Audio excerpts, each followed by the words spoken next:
Hello everybody. I'm doing this video because it's in reply to Liz's questions, and I am sure that there's going to be lots of you that have either experienced what Liz was asking in her video, or know somebody who has experienced this, or perhaps you've had a dog in the past, or it may just be something that interests you to understand how we would work with this kind of issue in the canine flow that I work with. So if you haven't watched Liz's video, you're welcome to watch this first and go back and watch hers afterwards. But essentially, she is experiencing something that I think is actually really common, especially in the UK and other countries where we're extremely busy and we're very full. So our lives are very full and the areas we live in are very full. In general, it's like there's so many people and so many dogs and other animals now, whereas in the past there was a lot more space, and the whole space-time fabric wasn't so dense. And dogs are extremely sensitive to electromagnetic energies, very, very sensitive. As I've said in probably other videos, dogs have the biggest heart per body mass of any animal on the planet. So on an electromagnetic scale, they're picking up so much stuff, even that we might miss. So it makes them extremely sensitive to the feelings of other creatures and ourselves as well. And it can mean that they can sense stuff not just through the senses that we know about, like their sight being stronger, for instance, or their smell being stronger, or their hearing being stronger. They can actually feel and sense stuff that's happening around them or in front of them, or between two people or between other dogs far, far quicker than we can, and more intensely as well. So Liz is finding that her dog is at the moment currently a lead only dog, to mix with other dogs because of incidents that have happened in the past. And this is often something that escalates, and then it's when we get to the stage where the dog is looking very stuck, or the situation is becoming very stuck, that we start to look for other ways around it. And one of the first things to remember as well is not to beat yourself up about it as an owner, and that is actually huge. Okay, so that has to come first. And sometimes it may be that one of the people that lives with the dog finds this easier than the other person, or maybe one of them may not even realize that this is actually what they're feeling, that they're feeling judged as a dog owner by other people. So that has to be meditated on, that has to be worked on to shift and find solutions, because otherwise you can really get stuck in the how. So you have to be in the now, just like with all of life, really, all of life's issues and stuff that happens, you have to be in the now to create the answers. You can't create it from how, because how is like, I'm even doing that. It's like, well, how am I going to do it? It becomes a stuckness to be in the how, and the solutions you almost block. So we have to get back in the now. We have to not judge ourselves, first of all. And this will apply to anything that's going on, really, with life, but dog ownership is what we're talking about. So in Canine Flow, we would see that being stuck in the how would limit you, would tense you, would not allow the flow. So that definitely has to be considered.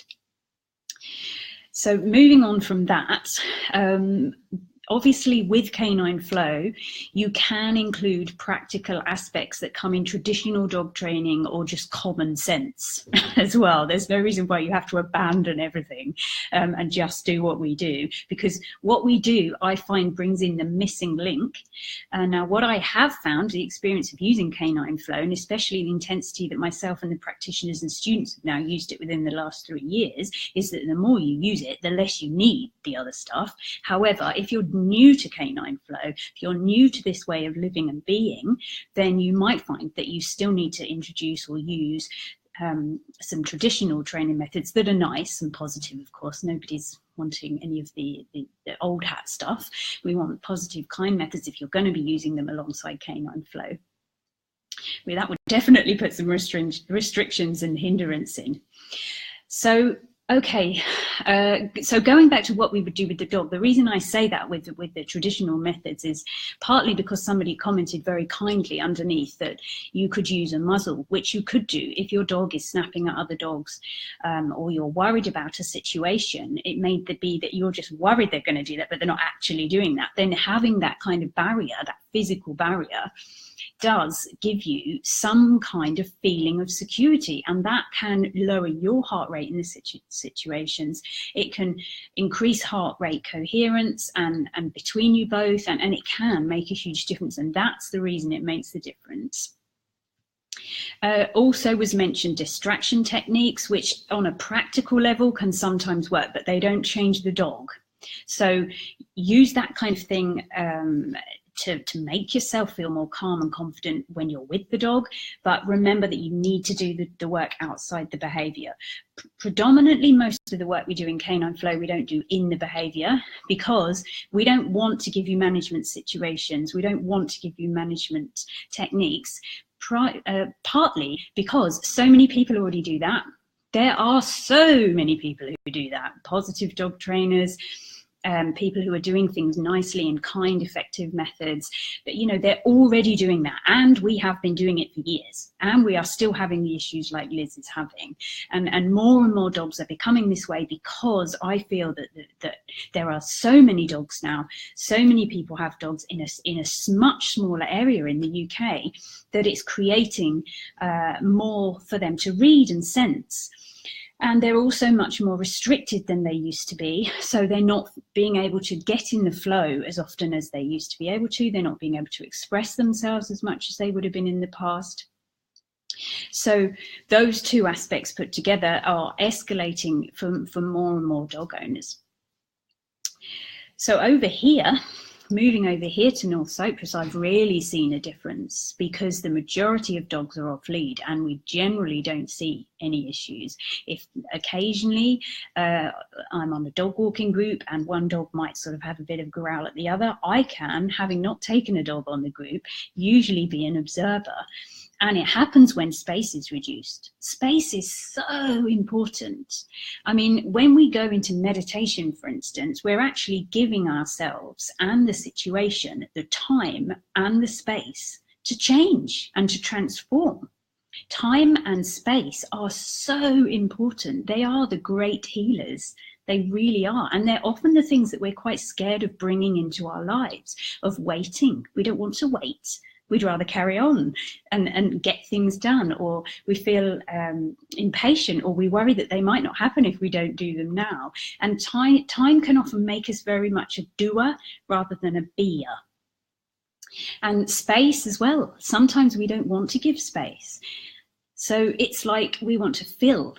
So we fill our day rather than stopping, or that kind of thing. So when we bring in time and space into the situation, into what's happening with us as a being, that's when we start to see transformation, because that will automatically spill over into the dog, because they are so electromagnetically connected to what's happening. They become our mirrors. They're now way more than our teachers. We've known and spoken about dogs and animals as our teachers for a long time, but really they're our mirrors. Okay, so back to practical things again. We've spoken about what would normally be done, and there are two examples of what might normally be done: distraction and muzzling in a situation. Now, I think this isn't something that's just going to instantly change, because it isn't something that instantly got like that. But what we do need to do is set up situations where you can have positive experience with your dog. So that may mean finding somebody who can help you. Now, luckily, we do have canine flow practitioners near where Liz lives, so near Denbigh. They're possibly about 45 minutes away, the practitioner I'm thinking of. And one of the most beautiful things that this practitioner can offer is the fact that she runs something called a scent garden. Now, dogs, when they're looking to express how they feel emotionally, They will primarily do that through their mouth area. So through their nose and their mouth area. They sometimes do it with their paws. We tend to do it more with our hands because we're upright, and they tend to do it more with their mouth area because they're not upright and they haven't got so much of the use of their paws. And when they're allowed to express their emotional energy, this doesn't, it lets it flow. So it doesn't keep it stuck in their body. And when they have stuck emotional energy, it tends to come out in a charge. So when we talk about behavior, sometimes we will say it isn't that the dog is trying to be in charge. It's that it has a charge that it needs to release. But our job as well is to notice how that charge is getting in there. So can we reduce ways that the charge is getting in there? What can we do about a charge that might already be in there? And how can we allow the dog to express themselves so they don't recharge themselves up again and start the whole thing going? So we need this flow. We need the dog to be flowing and expressing itself. And of course, what happens is when we get into this kind of situation is you end up restricting the dog more through your fears, which then build up the charge more because the dog isn't able to express itself in the way that it needs to do so.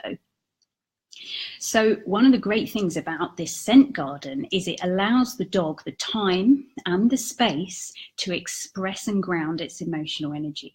And this is massive. Absolutely huge, especially for dogs like Milo that have felt restricted. And obviously, if you go to the stage of using a practical muzzle, they will be even more restricted. I mean, the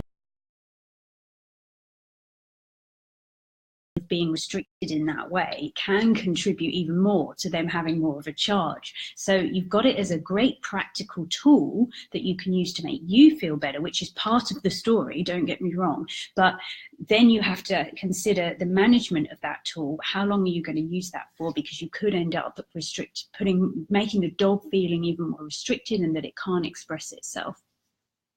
So lots of sniffing will occur in this garden, and the time and the space, of course, for the dog to feel at ease and to potter around. I mean, one of the analogies I use to discuss this sensation of flowing is when we're very busy, when we then have a day off, we might sort of potter a bit and we sort of disperse our energies around the house and we tidy this bit, or we might move things about here, or we feel like we don't really achieve that much, but actually we feel pretty good, you know, like we've kind of just dumped a bit of energy here and we've grounded here, and that's so cool. And that's what we almost need to be doing and need to allow our dogs to potter around, I call it, so that they can sort of disperse energy in their own time with no pressure, and that energy starts to then be expressed and flow from them. And it is amazing what happens if we can allow our dog to do this. Now, in the controlled scent work environment, what you tend to find, and it's very useful to do, don't get me wrong, I actually really love scent work, but what you tend to find is that the dog afterwards is very, very tired. And this is usually attributed to the fact that they've used up mental energy, or their mind has been working very, very hard. But in my experience, what's actually happened is the dog, who lives in quite a restricted environment normally, has then been suddenly allowed to express all this emotional energy, which it will do tenfold because it's doing something that a canid species would normally do to express its energy if it was left to its own devices. It's then expressing heaps and heaps of emotional energy. So it ends up very, very content, because after scent work, the dog is in a content tiredness. It's not in an, oh my God, I'm totally run up 2 mountains tiredness. It's not in a physical tiredness generally. It's in this content tiredness. And this is actually not a mental thing. This is an energy balance thing. Your dog is emotionally balanced. So its emotional energy has been expressed, and it's then feeling great, safe, supported, you know, content. It's that kind of thing, and it's just amazing. So why I think this would be really cool for you to go on, that's why I think this is really cool for you and Liz and Milo to go on, is this kind of experience. But if you haven't got access, and you're watching this, and you haven't got access to somebody who can do that, you can set this kind of thing up. As part of Canine Flow, when you train to become a practitioner of Canine Flow, you will actually learn how to do this kind of thing. So you can go on scent work courses as well if you want to, and really focus on that aspect. And you can really get good at doing this with people, and you will help them with their behavior doing something like that. What I find is that when you bring in the rest of Canine Flow as well as doing that, then like even more magic happens. There's so many different aspects to what we do with Canine Flow. But for this particular issue, I think that would be really cool to start with. So essentially what you're doing is on my list, which you get free when you come on the Reach Your Potential workshops, which I'm going to be doing in May. I'm doing one in England, one in Scotland, one in Wales. So you'll get one of these books free, but it gives you like a list of how to enhance your dog's emotional flow. So allowing them to what I call ground their emotions. We ground our emotions a lot through sound, so do dogs. Often when we're hugging someone, this is actually a grounding thing for us, and that's why we feel more content afterwards. I'm not saying do that to the dog, but it's just an example of one thing that we would do, because don't forget we're grounding more from this area anyway, this is more of our center of being and doing here. So one thing you can do, actually, interestingly, Himalayan pink rock salt is actually very emotional energy grounding. So you can make like a salt spray, and I do have a blog on my website which you can spray around the dog's bed area. I mean, it's worth thinking about where the dog's bed is anyway, actually, because they may very well be on some kind of fault line in the house, or feng shui wise it may not be ideal for them. So that's worth thinking about, which again a practitioner would tell you if they saw a photo or were explained where the bed was in the house. But you can actually use salt spray to ground emotional energies. One of the reasons we do so well in the sea is because of the salt in the sea, and it's very grounding emotionally. So that can be cool. Find my blog about that on my website. Of course, chewing. Chewing is really big for dogs to be grounding emotional energy. So if Milo isn't already chewing, then we definitely need to find ways that he can start to chew and release this energy that's built up in him, this charge that's built up in him. So I would obviously recommend leisure chewing bones, raw bones. So don't go near the things that are wrapped in plastic and have been dipped in fat. Or those kind of more softer chewing bones. You want to go into the freezers of your pet store and look for things like marrow bones for the size of dog that Milo is, and start getting him chewing on something. Or sometimes these dogs, they really love these antlers. It's actually because I raw feed Fusa, she's kind of not interested in these antlers, but I have found that dogs that are kibble fed, they very often really love these antlers. They're kind of closer to nature than what they're having generally, so I think that might be why they like them. But of course, dogs go by feel. They go by sensing vibration. That's how they walk through life, is sensing vibration. So it may be that some dogs are just more akin to enjoying the vibration of an antler than other dogs for whatever reason. So there's some things you can start to do. My practitioner will use something called the spiral technique as well, which is fantastic at transforming energy. So the spirals we use are related to sacred geometry. They're very transformational. So they will definitely use those. You would learn those if you became a practitioner. Somebody became a practitioner they would learn how to do that. I'm just going through this list to see what I can sort of say immediately. That's going to be the biggest thing. Those things. So, working on yourself. So really trying not to judge yourself, and working on yourself to balance your own inner energies. Getting this sniffing thing, getting this expression of energy, giving the dog a chance to have the time and the space to potter about. And it's no good if it's just you at the everyday garden that the dog sees, or the everyday house. You have to spruce it up a bit, like hide stuff or change how it is in some way so that they enjoy that more. So it's a fresh way for them to express their energy, or somewhere new for them to go to as well. But as I said, I think in this case in particular, it would be really cool for you to go and see a practitioner. I believe that we can get this kind of thing much, much reduced. And I definitely would never say it's just going to happen instantly. However, On my retreats, I have had dogs come that were dog-to-dog aggressive at the beginning, and at the end they're not. And I still get emails from people like a year later saying, unbelievable, you know, we've progressed so far, and he's now made friends with this kind of dog and that kind of dog. And you know, this stuff lasts. And for many, many years, we've relied on command-based stuff, on positive dog training, and it gives us a phenomenal way to manage the situation, but usually it's done in a way that adds more restrictions onto the dog. Now, there are some behaviour methods which also actually have very good track records in terms of reducing dog-to-dog aggression. And one of them that I'm trained in as well and absolutely love is the Tellington method, and that actually does work too.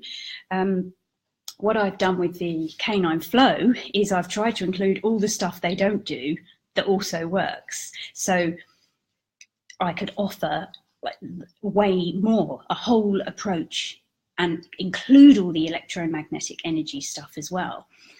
The other thing